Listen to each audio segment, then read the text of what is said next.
No coração da agitada Copacabana, onde as luzes da cidade parecem nunca se apagar e a vida é um eterno ensaio para o próximo ato, Sueli e Fátima enfrentavam, mais uma vez, o turbilhão de incertezas que sempre rondava seus dias.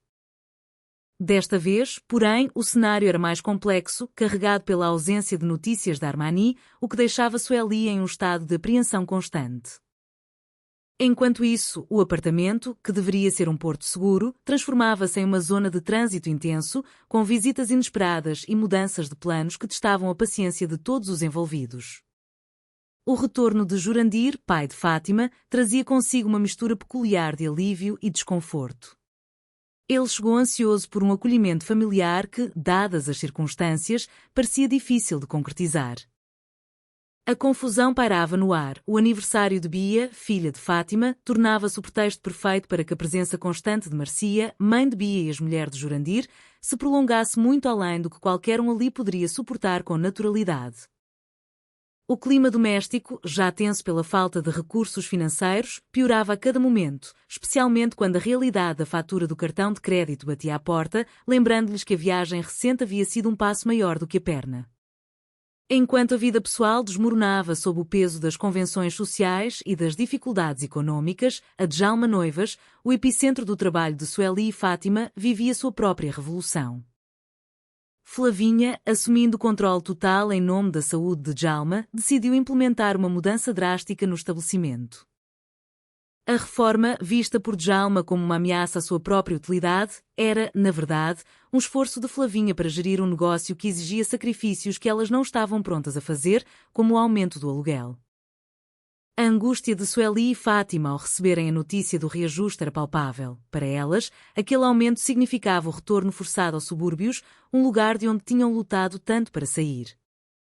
A situação de Armani, o homem que sempre parecia viver à margem do abismo, tornava-se cada vez mais dramática. A destruição de sua loja por um incêndio, agravada pela falta de seguro, não era apenas um prejuízo financeiro, mas um golpe emocional que o deixava desnorteado. Ele vagava entre o desespero e a esperança de encontrar um salvador em um ex-sogro que, por ironia do destino, poderia ser a única fonte de recursos, contudo a um custo moral que ele mal conseguia mensurar. A busca por auxílio levava a encontros inesperados, incluindo a tentativa de Djalma de encontrar propósito vendendo cachorro quente com meleca, escondido de Flavinha, um segredo que mantinha a tensão cômica sempre presente nas entrelinhas de suas interações. Em meio a tudo isso, a dinâmica entre os personagens se entrelaçava em uma rede de ciúmes e desencontros. Xalita tentava desesperadamente conquistar o coração de Lucilene, mas acabava descobrindo as complexidades de um triângulo amoroso que mal compreendia.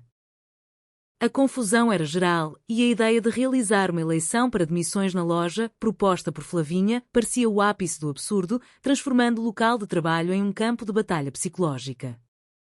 O sentimento de solidariedade, porém, sempre encontrava um caminho para florescer entre Sueli e Fátima, que, apesar das constantes ameaças de desalojamento e desemprego, não se permitiam sucumbir ao desespero total. Com o passar dos dias, a pressão por soluções práticas tornava-se insuportável. A necessidade de encontrar um novo rumo, a obrigação de aceitar a convivência forçada com parentes e o esforço para não perder a dignidade em um mundo que parecia cobrar cada vez mais, faziam com que cada personagem tivesse que olhar para dentro de si.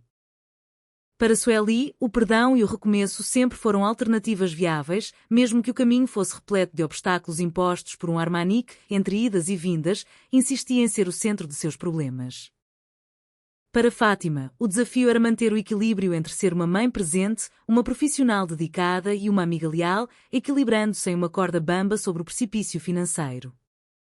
A resolução, quando parecia impossível, chegava em pequenos atos de bondade.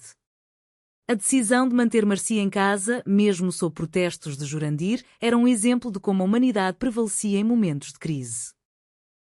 Quando a demissão parecia inevitável, o próprio remorso de Flavinha ao perceber que estava perdendo o controle e o valor de suas colaboradoras servia como um lembrete de que o diálogo, embora raro, era a única saída possível. A harmonia, mesmo que frágil e temporária, voltava a reinar entre as paredes daquela rotina compartilhada, lembrando a todos que, no fim das contas, a vida é uma sucessão de erros e acertos. A jornada de Sueli, Fátima e seus companheiros de infortúnio não era, em essência, sobre grandes conquistas, mas sobre a resiliência de viver em um ambiente onde cada dia era um desafio. Entre risos contidos e lágrimas de exaustão, eles aprendiam que a verdadeira riqueza não estava na conta bancária, mas nas ligações inquebráveis que construíam entre si. A esperança de que, após a tempestade, o sol voltaria a brilhar sobre Copacabana e que novas oportunidades surgiriam era o que movia cada um deles, mesmo que, por vezes, tudo o que pudessem fazer fosse rir da própria sorte e seguir em frente com a coragem de quem sabe que ao lado dos amigos. Nenhuma batalha é impossível de ser enfrentada. O ciclo, assim, continuava, com promessas de mudanças, reconciliações e a certeza de que a próxima confusão estaria apenas virando esquina, pronta para testar mais uma vez a união e a alegria daqueles que, mesmo sem saber, tornavam a vida um pouco mais leve e muito mais humana para todos à sua volta.